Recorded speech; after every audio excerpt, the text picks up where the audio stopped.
All right, what's up, everybody? TJ and Carrie here with Muscle Growth Mindset. We had a great topic last week. We talked about some anabolic steroids, some specific ones, kind of what they do for you. We talked about a lot of positives. It's given you take steroids, anabolic steroids, you're going to build muscle, right? Right. That there's a lot of a lot of positives in this industry, right? Bodybuilding, powerlifting, you want to get stronger, you want to build muscle, right? It's an immense growth process. Right. Okay, Clearly. so with that growth process, there's, growth isn't always good, right? No. So there's a lot of negatives associated with growth. Cancer is too much growth. Aging is a growth process. Heart disease is too much growth, forward progress. Same with Alzheimer's is a buildup of plaques. Same with the heart. So growth is a lot of times associated with bad things. Okay, so steroids leads to growth. Grows muscles. Does it mean steroids causes growth in these other areas? Steroids causes growth. Does it mean it grows everything everywhere? It definitely grows muscle tissue.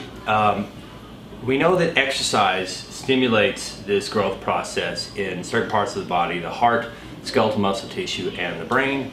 So we can infer from that steroids probably cause a similar amount of growth.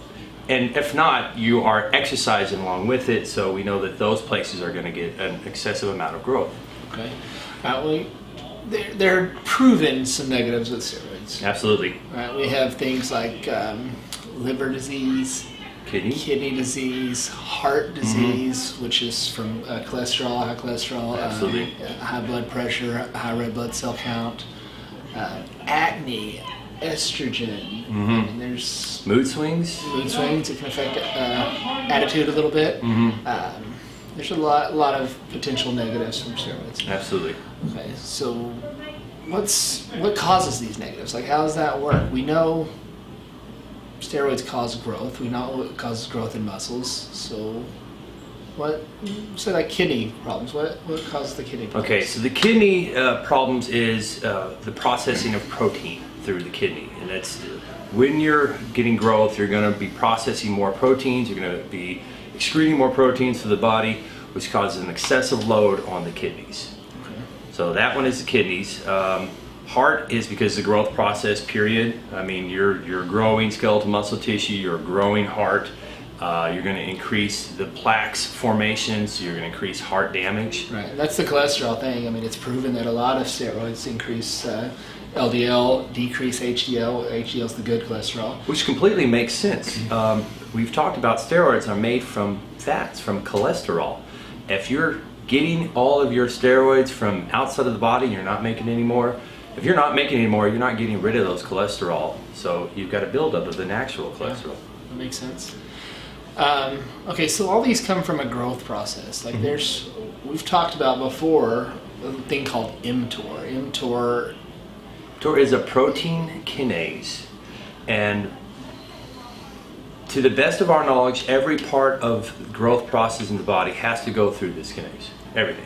Okay. So it's not completely understood. The mechanisms aren't fully documented, but to the best of our knowledge, it goes through mTOR. Okay, so in order to have any cellular, whether it's cancer, whether it's muscles, whether it's cardiac, aging, you have to have this thing called mTOR. Okay, so steroids make your muscles grow. Are you saying steroids trigger mTOR or cause mTOR to happen? Oh man, there is just not an incredible amount of evidence to prove that to be true. What we know is that growth has to go through mTOR. You're growing a lot of muscle, which would you could go from A to B there. That if you're growing a lot of muscle, you have to go through mTOR. They say that mTOR is a process that is probably always on, except it's not off and then triggered on. It's an on process and triggered off by a lack of ability to grow. So if there's not enough stuff, then mTOR turns off. Otherwise, it's just on. Okay. So what are some things that typically trigger mTOR? We've covered this before, but like just oxygen, right? Breathing, food, eating, exercise. These all trigger this mTOR. Okay, Leucine. leucine. So if I'm doing all those things, mTOR's already activated. Does steroids like expedite this, or does it increase the amount of mTOR production, or how does it? You say there's a lot of evidence, but what? Do you have a theory here? I have a theory. That it accelerates the mTOR process in some way by either making sure that there's more recovery time, that there's more nutrients available, but it definitely has to activate mTOR, which means that all the other processes, the aging, the oxidative damage, anything else that goes through mTOR that's a negative, especially I've learned a lot from the anti-aging community, what they try to prevent, that's probably accelerated when you're taking anabolic steroids, especially testosterone. Okay. We know steroids help with recovery. It helps protein synthesis, increase of nitrogen, which helps, process protein. It helps with recovery, things like that. So those are all things that lead to muscle growth. Yep. And we've had this debate, and me and Carrie can't come to a complete agreement, and there's not enough studies yet, because we don't have enough human trials to figure out with the mTOR debate. Yeah. Do steroids directly affect mTOR? It's got to. It has to. I can't say it because we know that everything goes through this gateway. It has to. What we don't have is evidence, and nobody's willing to put a study together of people taking anabolic steroids at a mega dose to prove it. I guess that's considered unethical. But I'm sure there'd be a lot of volunteers if you went to the bodybuilding community. Okay. So we know for a fact steroids cause muscle growth. Yep. We know that mTOR is necessary for any cellular growth. Yep. Okay, so we're assuming here that there's a correlation between steroids and mTOR. It's an assumption, a theory. But that's all it is. We don't have the science to 100% back that. Like Right. Carrie said, there's you get A and you get Z. We're not 100% sure. Maybe we know B, C, D, but we don't know E, F, G. So somewhere in there we kind of get lost in translation on what exactly is happening. Unfortunately, that's a lot of biochemistry. Yeah. They say we do this, we find this, but the 17 things in the middle, we're not sure. Yeah. So the science community has a lot to do here to catch up. It's just unethical to load people up with steroids and test them. Right, but the fact is, mTOR is mTOR good or bad? No, neither. That's not a great question. mTOR is, right? In the anti-aging community, they like to down-regulate mTOR and increase autophagy.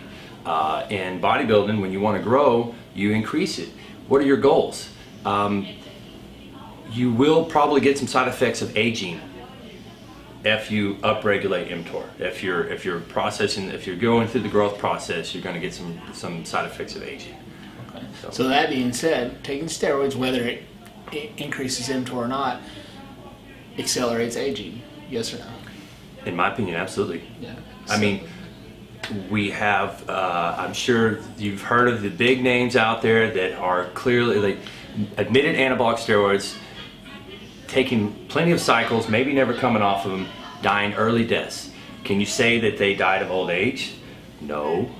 Is it my opinion that that's what it was? Yes. Do they ever put old age on a death certificate? No. It's a breakdown of the body. Okay. And these guys. And Carrie's saying old age here. We have, as of recent, a lot of bodybuilders have passed away, and he's saying old age, not that literally they got old and died. It's their body. This process is sped up. Mm-hmm. So your heart is aged. Maybe you have cancer cells that are expedited. The growth is expedited. There's a lot of this aging process that's sped up whenever you're taking anabolic steroids. mTOR, whether it's affected or not, we're not sure, but mTOR speeds up the aging process, right? Yes. And in the anti-aging community, the SINS Foundation, the founder, he's come up with 7 parts of aging that can be turned back, hopefully someday.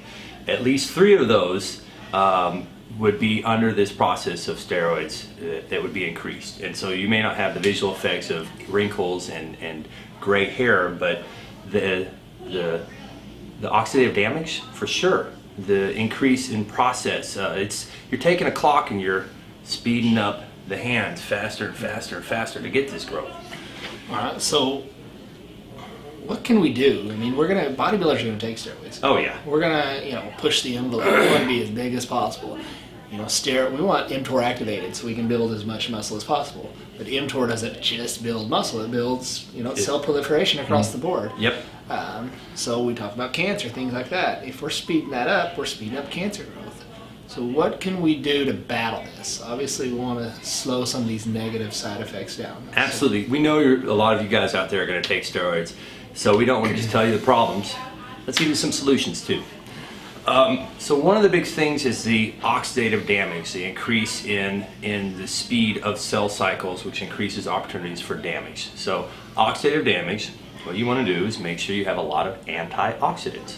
So you can do that with, it's my favorite word, Carrie's favorite word, polyphenols. Polyphenols, we talked about this, go back to our video and you'll know all about it. It's antioxidants, it's fruits and vegetables, right? You can find, like you might have heard, resveratrol, curcumin, quercetin, green tea has a lot of polyphenols. These are your commonly talked about sources. Glutathione. Okay. And real quick, what do these do for you? If I'm taking steroids, like causing oxidative damage, this kind of repairs that damage, right? Prevents the opportunities for oxidative damage. If you have circulating polyphenols in your body, when the oxidation starts to happen, the polyphenols will grab the free radicals and take them up before they get to attack your body. Okay. So they don't get to damage your body, so you get maybe a little bit of a pass. Okay, so if you're going to be, doing things that damage your body and speed up the aging process, so you want to take a lot of polyphenols. You want to be loaded up on vegetables, and vegetables are okay, in bodybuilding. Nobody was too fat on stage because they had too much spinach and broccoli. There's certain vegetables that are, a little less bodybuilder friendly, but for the most part, I mean, things like onion and garlic and those things are going to be great for you. Really good for you. So load up on the vegetables. That's going to help. Some other issues, obviously, we talked about the side effects of steroids are liver, kidneys. What can we do for that? Liver, same thing. Antioxidants, polyphenols. Actually, same answer. Yeah. I think I actually have one here, and I'm not promoting a brand or anything, but Organ Shield by Purist Labs. It has milk thistle, N-acetylcysteine, alpha-lipoic acid, some other polyphenols in it, and that's great for your liver. Just find some kind of liver care product. Also for your kidneys, like this one has things that are going to help both kidney and liver. Yeah.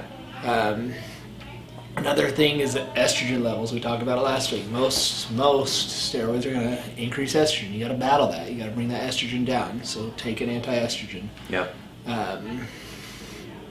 I think the biggest thing is you've got to give your body a rest. Yeah. Like you're doing damage. You have to PCT, post-cycle therapy. It's important to come off. It's important to come off correctly.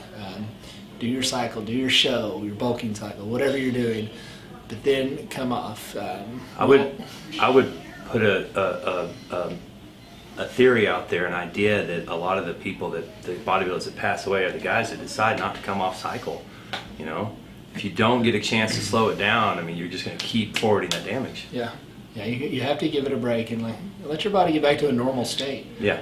We won't get into exact PCT protocols, but Clomid, HCG, these are things that kind of are going to help get your body back to normal as far as hormonally, but also give yourself a break from protein. Your kidneys, they've been having to process all this protein. Go on a lower protein diet for a few weeks. Tons of plants, tons of vegetables. Like I said, get yourself a clean out phase. Yeah. Take a break from working out. Your body is been going hard, breaking tissue down, breaking things down. Your body has to process all that stuff that's breaking down out. I've had blood work done after a ridiculous leg workout, and my kidney function was through the roof the next day. Oh, you break down all that protein, it's got to go somewhere. It goes to your kidneys. What's another solution? I talk about cleaning out and stuff. Okay, so when mTOR is downregulated, your body starts a process called autophagy. And that's when there's a lack of nutrients and resources coming in, the body starts cannibalizing its cells and reusing them. So it breaks down, and what it goes after, let me be clear, autophagy makes sure your body goes after cells that are damaged, incomplete, because when you're in a massive growth phase, sometimes they make mistakes. Your body will make a few mistakes and make a few cells that are not quite perfect. And so autophagy is a chance for your body to go in and clean up. It's a house cleaning.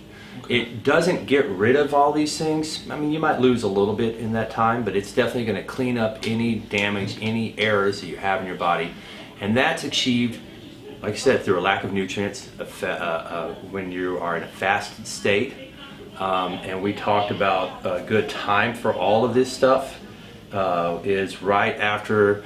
So you have most of the steroids will stay in your system 2 to 3 weeks after. Yeah, you're going to have effects from them for a couple of weeks. Some are going to be in your system longer than others, but I think it's safe to say, you come off, you do your, PCT for a couple of weeks, maybe 2-3 weeks after you've stopped taking anything. That gives most of the stuff a chance to clear, and then you can, do this fasting thing. So you're saying to fast, like, what are we talking here? There's a few different ways to do it, and of course I'm not suggesting, the reason why 2 or 3 weeks after, another reason is because you don't want to do it right after the show. You're probably going to want to eat a lot. But once you get to a point, you can take a 24-hour fast, or my recommendation is go to intermittent fasting. Do a month or so of that. That means you eat in an 8-hour window, and then the other 16 hours your body's in a fasted state, which means your body has a chance to go through autophagy, repair, cleanse. I like intermittent fasting as a long term. It will reduce some of the effects of aging. So it's, in my opinion, a lot better than caloric restriction. And it also does autophagy. Okay, so we know steroids are great for building muscle. Mm-hmm. You're gonna build muscle, but we also know that it's gonna come with some side effects. You gotta be careful with liver, kidney, heart, mood swings, estrogen levels, cholesterol, things like that. So just know going into it that these issues come along with it. There's nothing out there I don't think you can do that's just 100% great without some drawbacks to it. So if you're gonna go this route, then engage in preventative maintenance. Yeah, pack on the polyphenols, tons of vegetables, take time off, do your PCT, do some fasting, do some intermittent fasting, give yourself a body to clean itself up, get back to a normal state, get healthy, because trust me, this bodybuilding stuff is great, but talk to some retired bodybuilders, talk to some people that have done it for a long time and haven't done it for a while. A lot of them don't regret, but at the same time, they wish they would have done things different. They wish they would have thought about life after bodybuilding. Yeah. So think about these things. If you're going to do this, be smart. Yep. Be educated. Yep. So I think that about sums it up here. I mean, it's, like I said, there's good and bad. So as long as you're aware of the consequences, aware of the benefits, be educated, then make your decision. If you guys have any other questions, you want to know more information about it, I think we're going to come back. We talked about it before we started shooting and do a video on fasting and kind of time frames for that, 12-hour, 24, 48-hour fast, intermittent fasting, things like that. So stand by for that. Let us know what you think. Let us know what topics you want us to cover, and we'll be back next week. Cool. And don't forget rule number 1. See you later.